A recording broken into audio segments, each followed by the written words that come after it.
2005년 성탄절이 주일이었습니다. 그때 대형교회가 문을 많이 닫았습니다. 신문기사 그 제목이 의미심장합니다. 성탄절 대형교회 문 닫어.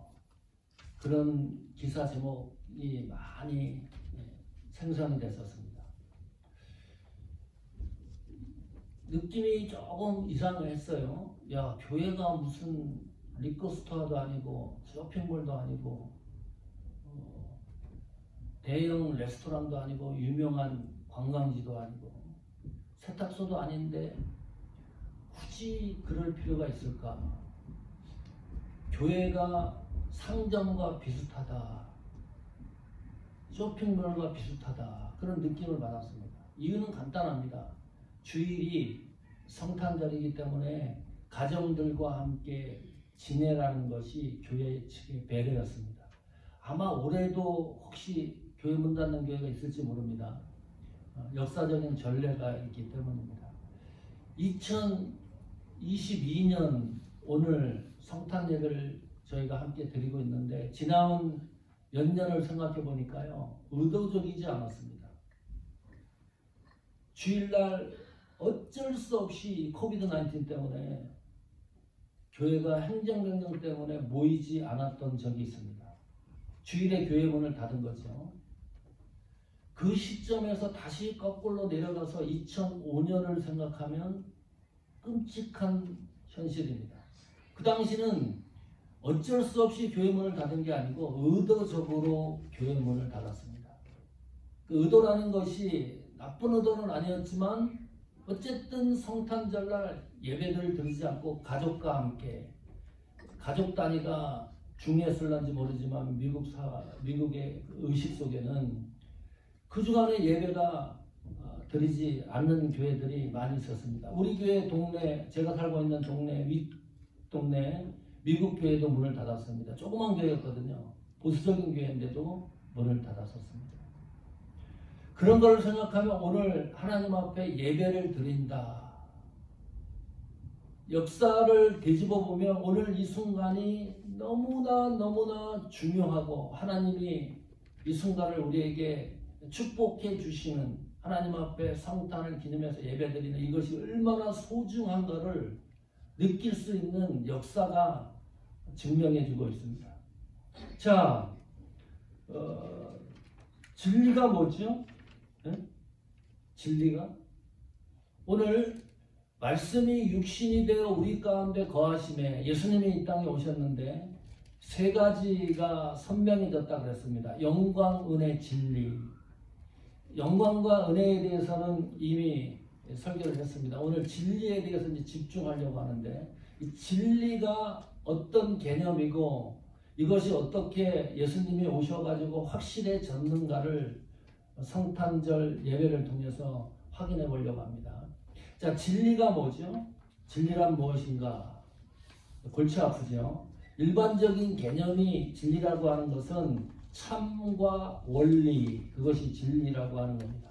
일반적인 개념입니다. 단어에 대한. 참이 뭡니까? 진짜라는 거죠. 이 참은 보통 사람들이 어떻게 생각하면 거짓의 반대로 생각하는데 그런 의미가 아니고요. 여기서 말하는 참은 이런 그 물병에 물이 가득 찬 상태가 참이라고 하는 의미입니다. 물 한 방울 들어가면 이것이 넘쳐 흘러날 정도로 완전히 가득 찬 상태가 참이라고 하는 의미입니다. 원리는 뭔가요?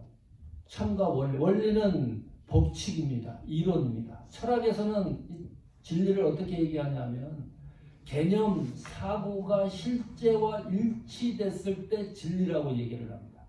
명제가 실제와 일치되는 것, 그거 진리입니다. 자, 무슨 말이냐면 태양이 동쪽에서 떠서 서쪽으로 지죠.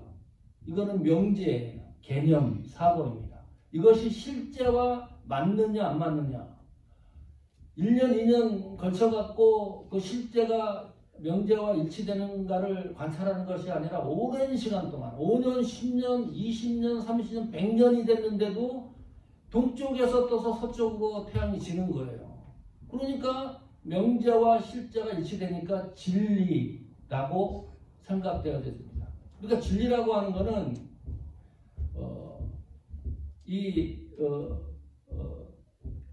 항상 어떤 개념이 실제와 연결이 되는 상태가 진리로 규명이 되는 거예요. 그런데 사람들은 진리를 추구하죠. 진리를 추구하지 않는 사람이 없습니다.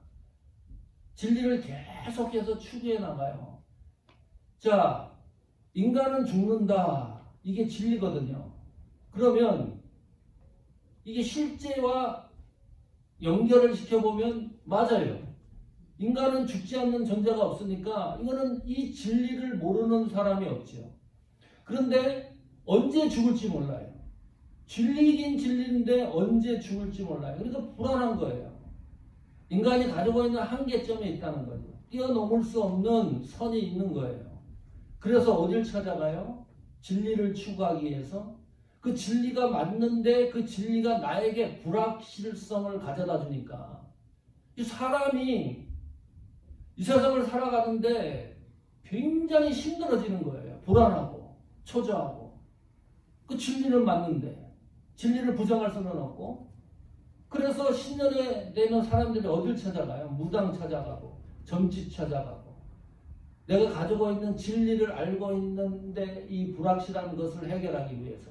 요즘은 무당이나 점치는 사람들이 스마트폰에다가 아침에 다 얘기를 해준대요. 돈을 얼마 주면은 매일마다가 아침에 탁탁 들어온대요. 오늘 옷 색깔은 어떻게 입고 동쪽으로 가고 누구를 만나면 어떻게 가고 다 지시를 내려주면 그거대로 움직인다는 거예요. 불확실성하기 때문입니다. 이것이 일반론적인 진리의 개념입니다. 이 개념을 잘 이해를 하고 계셔야 돼요. 그래야 오늘 성경이 말하는 진리에 대해서 확실하게 이해할 수가 있습니다. 성경은 어떻게 말하느냐, 진리를. 요한복음 18장에 보면 어떤 기록이 있냐면 빌라도에게 예수님이 신문을 당해요. 그때 빌라도가 예수님에게 이런 질문해요. 내가 유대인의 왕이냐?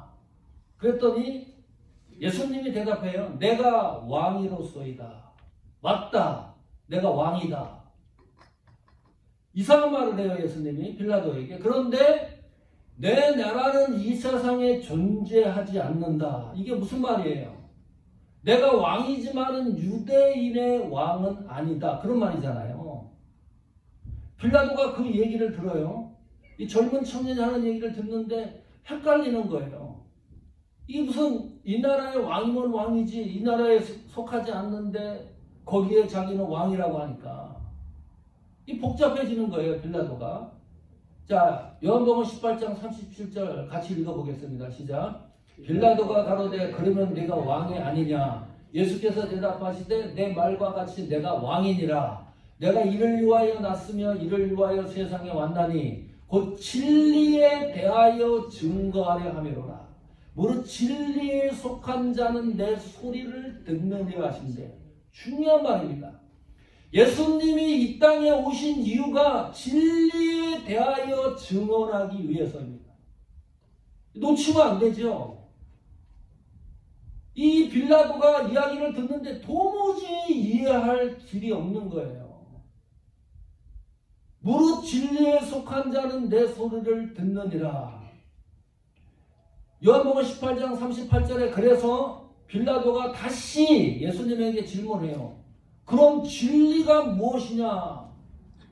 물어봤으면 들어야 되잖아요. 예수님이 어떻게 얘기를 하는지. 그 질문을 던지고 빌라도가 밖으로 나가버려요. 성경을 읽다가 개인적으로 너무나 아쉬운 장면입니다. 예수님이 빌라도가 질문한 진리가 무엇이냐고 말을 했을 때 그 진리에 대해서 충분히 예수님 음성으로 들을 수 있는 기회를 이 빌라도라는 사람 때문에요 놓쳐버렸어요. 그러면 진리가 뭘까? 그런데 놀라운 일은 요한복음 18장 37절에 진리에 대하여 증거하려 함이로다 라는 이 말씀이 이것을 근거로 해가지고 혹시 예수님이 진리에 대해서 말씀한 일이 없을까 그 순간입니다. 요한복음 18장의 배경에서 찾아보니까요. 그 안경으로 성경을 보니까 진리에 대한 예수님의 개념 정리가 들어있는 거예요. 놀라운 발견입니다. 요한복음 18장 20절입니다. 한번 읽어보십시오. 시작. 예수께서 대답하시되 내가 드러내놓고 세상에 말하였노라. 모든 유대인들의 모이는 회당과 성전에서 항상 가르쳤고 은밀한 아무것도 말하지 아니하였거늘. 이게 진리와 무슨 관계가 있을까요?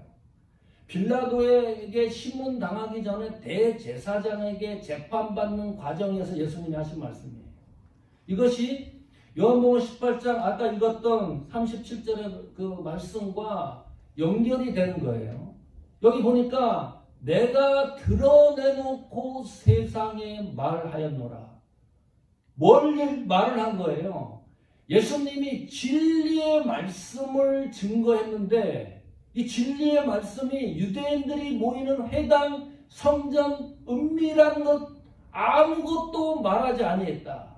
몰래 얘기하지 않았다. 그 말이에요. 그러니까 진리에 대한 개념 하나가 설정이 됩니다. 성경이 말하는 진리에 대한 개념은 공개되는 겁니다.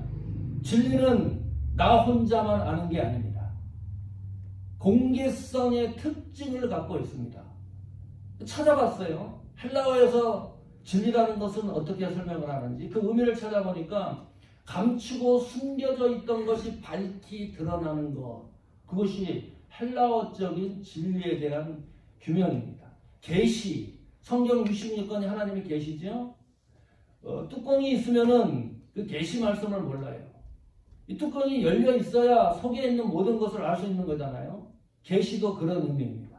히브리어는 확실성, 일관성, 시간과 기간과 연결이 돼요. 한마디로 말하면 진리라고 하는 것은 감추어졌던 것이 밝히 드러나는 것, 그것이 진리입니다. 그리고 이 진리는 보편적이고 변하지 않아야 됩니다. 또 한번 볼까요? 요한복음 18장 23절입니다. 같이 읽습니다. 시작. 예수께서 대답하시되 내가 말을 잘못하였으면 그 잘못한 것을 증거하라. 잘하였으면 내가 어찌하여 나를 치느냐 하시더라. 여기서는 어떻게 진리가 설명이 되나요? 두 번째 진리는 완벽한 것이 진리입니다. 여기 보니까 예수님이 대답했어요. 내가 말을 잘못하였으면, 내가 진리의 증거를 잘못하였으면, 예수님이 이 땅에 오신 목적이 진리를 증거하는 거니까요. 내가 진리에 대하여 잘못 말했으면 그 잘못한 것을 한번 찾아내봐라. 그 말이거든요. 내가 말하는 것은 이 진리의 이 말씀이 완벽하다. 고칠 것이 없는 것이 진리입니다. 우리가 성경을 진리로 믿으면 하나님의 말씀을 가감할 수가 없습니다. 진리는 완벽한 개념을 갖고 있습니다. 세 번째, 여기 또 요한복음 18장 13절에 잘하였으면 내가 어찌하여 나를 치느냐 하시더라. 잘했다는 말이 무슨 말이에요? 개역개정 성경에는 바른 말로 번역을 해놨어요. 아주 적절한 번역입니다.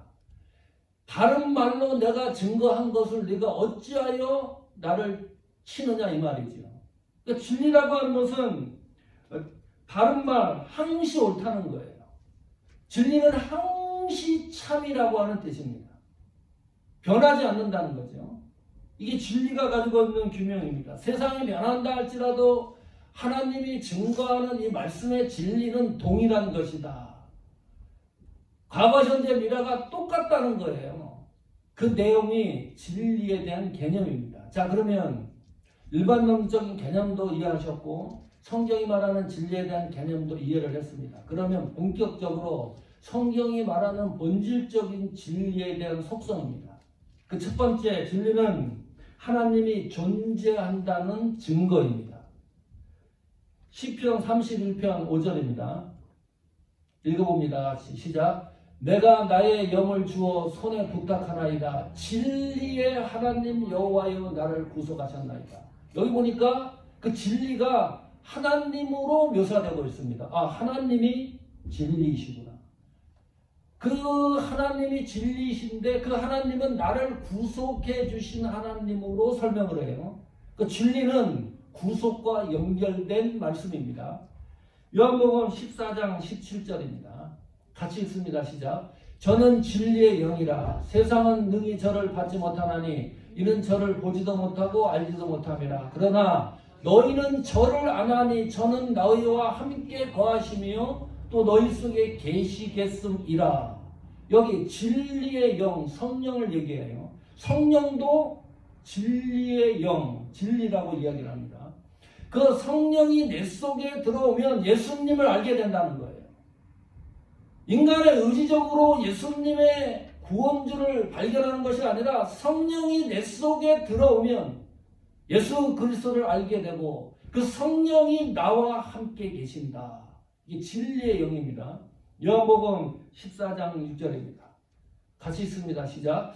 예수께서 가르사대 내가 곧 길이요 진리요 생명이니 나로 말미암은 자 그는 아버지께로 올 자가 없느냐. 여기서는 예수님 자신이 진리라고 얘기합니다. 그러면 하나님도 진리고 성령님도 진리고 예수님도 진리라는 얘기네요. 하나의 명제가 문장이 만들어지는 거예요. 개념이 형성이 되는 거예요. 성부, 성자, 성령, 하나님은 존재하시는데 그분은 진리이신 분들이다. 그것이 실제가 일치가 되면 진리로 이해를 하는 거예요. 예수님이 이 땅에 오셔서 실제적으로 그것이 일치된다는 것이 보증이 된 것, 그것이 진리입니다. 그래서 우리가 예수님을 믿는 거잖아요. 그 예수 그리스도로 인해서 하나님을 알게 되는 거예요. 그러니까 예수님을 제외하고는 하나님의 존재에 대해서 알 길이 없어요. 우리가 예수님을 통해서만 유일하게 하나님을 알 수가 있고 예수님을 통해서만 우리가 구원을 받을 수 있는 존재라고 하는 진리가 하나님이 존재한다는 진리 속에서 발견되는 것들입니다. 신앙의 지식을 다 내려놓고 말씀을 상고 들으시라고 얘기를 했습니다. 두 번째 진리는 복음입니다. 요한복음 1장 1절에 태초에 말씀이 계시니라. 그 말씀이 생명력이 있었고 생명력이 있기 때문에 그분이 예수 그리스도이시다. 이건 너무나 간단한 논리입니다. 에베소서 1장 13절입니다. 같이 읽습니다. 시작. 그 안에서 너희도 곧 너희의 구원의 복음을 듣고 그 안에서 또한 믿어 약속의 성령으로 인치심을 받았으니. 자, 진리는 복음이라 그랬습니다. 여기 보니까 진리의 말씀, 복음입니다. 그런데 그 진리의 말씀이 너희의 구원의 복음이라고 얘기를 해요. 진리의 말씀은 구원의 복음입니다. 그래서 그 안에서 우리가 믿어지게 되는 것은 약속의 성령에 의하여 증언되는 거예요. 성령에 의해서 하나님의 말씀이 진리라고 우리가 믿어지는 거예요. 이 은혜를 압니까? 아무리 성경이 진리라고 실제라고 얘기를 해도 세상 사람들이 다 믿지를 못해요. 진리인 말씀인데 성경은 계속해서 이 말씀이 진리라고 증언을 하고 있는데 그 하나님의 말씀이 구원의 복음으로 믿어지게 되는 것은 성령이 우리 속에서 역사하기 때문입니다. 그 은혜를 우리들이 받은 존재들입니다. 데살로니가후서 2장 13절입니다. 또 같이 읽습니다. 시작. 주의 사랑하시는 형제들아 우리가 항상 너희를 위하여 마땅히 하나님께 감사할 것은 하나님이 처음부터 너희를 택하사 성령의 거룩하게 하심과 진리를 믿음으로 구원을 얻게 하심이니. 중요한 포인트입니다. 진리를 믿음으로 구원을 얻게 하심이라. 하나님의 말씀이 성경이 믿어지지 않으면 구원에 이를 수가 없는 거예요. 우리는 이것이 구원의 복음이 믿음으로 믿어지는 일을 성령에 의해서 일어나는 이 놀라운 은혜를 받고 있는 존재들입니다. 그 주어가 누구예요? 하나님이 처음부터 너희를 택하사. 심장이 돼야 돼요. 내가 믿어지는 이 사실이 하나님에 의해서 처음부터 하나님의 주도적으로 움직여서 하나님의 복음을 내가 믿음으로 구원에 이르게 된다. 이것처럼 논리적으로 깨끗한 게 어디 있습니까? 내가 의지적으로 믿어져서 구원에 이르는 게 아니라 하나님에 의하여 움직이는 역사이니까 복음의 핵심은 구속론적입니다. 아무리 설명을 해도 복음이 뭡니까? 물어보면 복음은 구속론적인 하나님의 말씀입니다. 복음은 간증이 아닙니다. 복음은 긍정의 힘도 아닙니다. 복음은 이 세상을 어떻게 살아가야 되느냐 지침서도 아닙니다. 복음은 우리가 얘기하는 간증도 아닙니다. 복음은 철학도 아니에요. 어떻게 돈을 버느냐, 사람과 어떤 관계를 맺느냐, 그런 유치한 수준이 아닙니다. 복음은 하나님의 말씀입니다. 우리는 그 하나님의 말씀을 믿는 사람들입니다.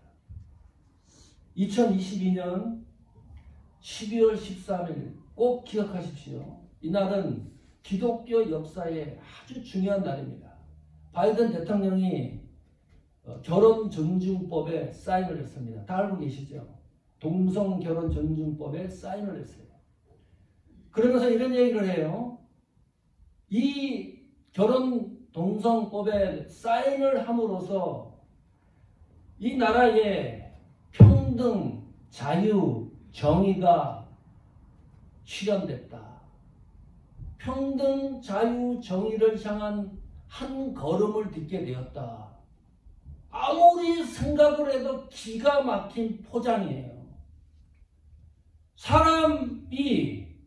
인간이 평등 싫어하는 사람이 있습니까? 자유를 싫어하는 사람이 어디 있어요? 진리를 싫어하는 사람이 어디 있어요?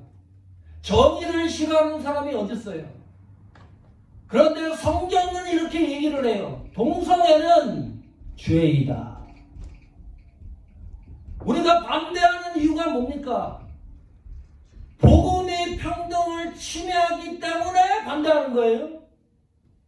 복음이 자유를 침해하고 복음이 정의를 침해하기 때문에 우리가 반대하는 게 아니잖아요.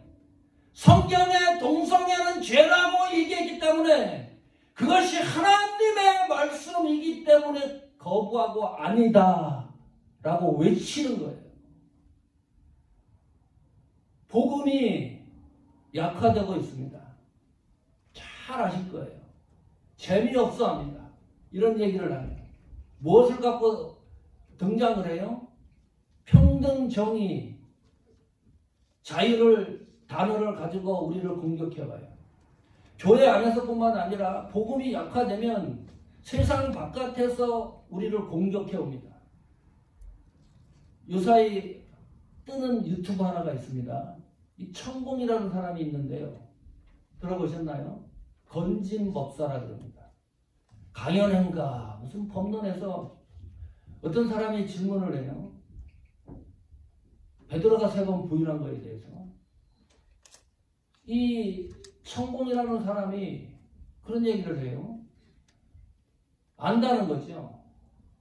이 착각을 하는 거예요. 가룟 유다가 예수님을 팔았는데 베드로가 판 걸로 착각을 해요. 이 얘기를 하면 성경의 지식을 갖고 얘기를 해야 되는데 첫 단주부터 논지가 틀렸어요. 대통령이 또 대통령 영부인이 천공의 지시를 받는다 그래요. 아니기를 바라지만 우리나라와 대통령을 위해서 기도해야 되겠다. 이 천공이 그런 얘기를 해요. 예수님이 점을 쳤대요. 점괘를 받았대요. 예수님이 다 알고 있대요. 누가 부인하고 누가 자기를 팔 것인지를 점괘를 다 갖고 있는데 이 예수님이 무지해서, 이 예수님이 약해서, 이 예수님이 멍청해서 하나님이 주신 점괘를 제대로 사용을 안 해서 십자가에 못 박혀 돌아가셨다. 열불이 나요, 안 나요? 이 복음이 약화되면 희한한 일들이 막 일어나는 거예요. 그 복음 안에 미원을 갖다 집어넣는 거예요. 조미료를 갖다가 내 입맛에 맞게 만들어가지고 그것이 복음인 양 얘기를 하는 거죠. 폴 워셔가 쓴 폴 워셔가 쓴 가스펠스 파워 앤 메시지라는 책이 있습니다. 생명과 순사에서 복음이라는 타이틀로 출판이 됐는데 세계기도 언론인협회에서도 추천도서로 사용했었습니다. 거기에 보면 복음이 축소되면 나타나는 4가지 현상을 이렇게 해놨어요. 들어보세요. 어떤 일이 일어나는지. 복음이 축소가 되면 예수님을 안 믿는 사람들은 더욱 강팍해진다. 그게 진단입니다. 아무것도 아닌 것 같죠?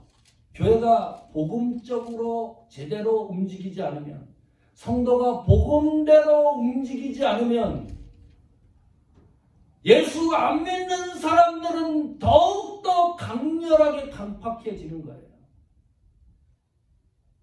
관계가 없으니까 이 복음이 나와. 두 번째, 복음이 축소되면 하나님을 안다고 말하지만 행위로 부정하는 사람들의 집합체가 교회 안에서 형성이 되는 거예요. 이게 교회인지 침묵단체인지 구분이 안 가는 거예요. 예수 그리스도를 중심으로 교제하고 모여야 되는데 이게 싫은 거예요. 복음이 자꾸 축소가 되니까 내 마음에 맞는 사람 활동, 인간적인 모임으로 자꾸 형성이 되어져 간다. 세 번째 진단입니다. 복음이 축소되면 마케팅 전략을 교회들이 강구한대요. 복음적으로 시간적으로 더디더라도 하나님 말씀대로 움직여야 되는데 이게 싫은 거예요. 싫으니까 세상에서 선전하는 마케팅 전략을 다 가지고 오는 거예요. 교회 안으로. 사람의 생각과 방법과 이론과 이런 것을 총동원해서 전도도 그렇게 하고 선교도 그렇게 하는 거예요. 하나님 말씀과 방법이 관계가 없어요. 신천지들이 귀신처럼 합니다. 다 상황을 조작을 해가지고. 세 번째, 복음이 축소되면 하나님의 이름이 망령되이 된다. 하나님의 이름이 욕을 먹는다. 당연하지요. 교회 안에서 복음이 축소되면 강단에서 목사님이 어떻게 권징에 대해서 설교를 해요? 어떻게 훈계에 대해서 설교를 합니까? 책망하는 말씀을 증거할 수가 없어요. 복음이 축소가 돼버리는데 튕겨나가지요. 교회가 여기뿐이냐. 성도 여러분, 교회라면, 목회자라면, 성도라면 이 세상을 향하여 분명한 목적의식과 증거해야 될 내용이 있습니다. 이것이 하나님의 말씀입니다. 하나님이 이렇게 말씀했습니다. 그것을 증언하고 증거하는 것이 교회의 사명입니다. 목회자의 사명입니다. 성도의 사명입니다. 마지막 세 번째, 진리는 예배의 근본입니다. 요한복음 4장 23절입니다. 같이 읽습니다. 시작. 참으로 예배하는 자들은 신령과 진정으로 예배할 때가 오나니 곧 이때라. 아버지께서는 이렇게 자기에게 예배하는 자들을 찾으시느니라. 하나님이 찾는 사람이 신령과 진정으로 예배하는 사람들입니다. 여기 진정이라고 하는 말은 진리입니다. 그렇게 번역을 해놨어요. 진리라고 요즘 성경들은 거의 다 번역을 해놓습니다. 진리가 맞는 헬라어 원문과 가장 가까운 번역입니다. 신령은 영입니다. 성령과 진리로, 복음으로 예수 그리스도로 예배할 때가 온다. 그 예배는 지금이라는 거예요. 이렇게 예배 드려야 된다는 거예요. 예배의 중심은 예수 그리스도이라는 사실을 잊지 마라. 그 말입니다. 예배 드릴 때 다른 거 신경 쓰지 말고 이 시간에 가장 중심은 내가 아니라 예수 그리스도라는 거예요. 하나님은 그렇게 예배하는 자들을 찾으신다. 무슨 말인지 이해하십니까? 그렇게 예배하는 사람들이 세상이 정말로 가면 갈수록 점점점 줄어든다는 거예요. 자기 마음대로 드리니까. 요한복음 4장 14절입니다. 하나님은 영이시다. 그러므로 예배하는 자가 신령과 진정으로 예배할지니라. 강령과 같습니다. 이것이 우리가 예배하는 성도들의 자세입니다. 이것이 무너져버리면 예배에 성공하지 못하는 겁니다. 예배에 성공하지 못하면 내 신앙이 실패하는 겁니다. 성도가 예배드리는 것이 삶 아닙니까? 예배가 우리의 생명 아닙니까? 우리나라는 뭐 한국이나 여기서나 너무 많아요. 그 예배에 대한 그 이름이. 네. 자, 볼까요? 주일 예배, 수요 예배, 철야 예배, 구역 예배, 졸업 예배, 하반 예배, 입간 예배, 뭐 신년 예배. 또 뭐가 뭐 독특한 것도 뭐 있습니까? 예? 또 성탄절 예배. 뭐 이거는 공식적인 예배니까. 또 대통령 모셔놓고 조창기도하고 예배. 예배라는 명칭이 너무너무 많은데 놓치는 게 있어요. 그 예배의 중심에 예수 그리스도가 존재하지 않으면 그 예배는 예배가 아닙니다. 이건 백승철 목사 말이 아니라 하나님은 영이시니 예배하는 자가 신령과 진리로 예배할지니라. 주일 예배는 공식적 예배잖아요. 예배라는 이름을 붙이려고 그러면 반드시 그것은 그 중심에 예수 그리스도가 존재해야 된다.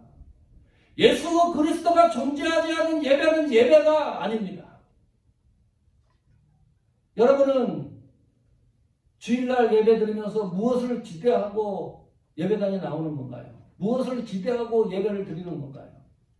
혹시 그러지 않겠지만은 예배 드린다는 이 기대를 어떻게 생각을 하냐 하면 예배는 단순 기쁨이다. 예배는 영화 한 편을 보듯이 시원한 것이다. 예배는 콘서트에 가가지고 열광하는 것이다. 예배는 코미디를 보듯이 내가 웃고 즐겁고 내가 가지고 있는 모든 것을 해소하는 것이다. 그런 기대를 갖고 예배를 한다 그러면 그 자세는 실패입니다. 왜냐하면 예배의 중심이 예수 그리스도이기 때문입니다. 신앙이라는 것이 다른 게 없습니다. 별거 없습니다. 하나님이 우리에게 요구하는 것도 별거 없어요. 모든 것을 종합해보면 여기로 집중되는 거예요. 예배할 때마다 기대하는 것이 예수 그리스도여야 된다. 내가 세상에 사는 동안에 구원의 감격을 잃어버렸으면 예배를 통해서 다시 회복하는 거예요. 성경이 계속 그런 얘기를 하고 있어요. 진리에 대해서. 예배를 들으면서 다시 한번 내가 구속한 이 감격과 은혜를 회복을 하고 다시 힘을 얻는 겁니다. 그래서 성도는 예배가 생명입니다. 로마서 12장 1절 읽어보십시오. 로마서 12장 1절입니다. 로마서 12장 1절에 이렇게 기록되어 있습니다. 그러므로 형제들아 내가 하나님의 모든 자비하심으로 너희를 권하노니 너희 몸을 하나님이 기뻐하시는 거룩한 산 제물로 드리라. 이는 너희가 드릴 영적 예배니라. 못을 박아놨습니다. 하나님 앞에 예배를 하는데 제물로 드려야 되는데 죽은 제물로 드리는 게 아니라 내 몸을 산 제물로 드리는 것을 하나님이 받으신다 그랬습니다. 예배가 쉽지 않지요. 몸을 산 제물로 드릴 정도로 그 수준까지 올라가는 예배를 하나님이 받으신다. 지난 세월을 생각하고 2023년도 세 가지 진리의 말씀을 기억하십시오. 그 말씀의 토대 위에서 우리 교회와 여러분의 신앙의 여정이 지속되기를 축원합니다. 아멘. 첫 번째, 진리는 하나님에 대하여 증거하는 겁니다.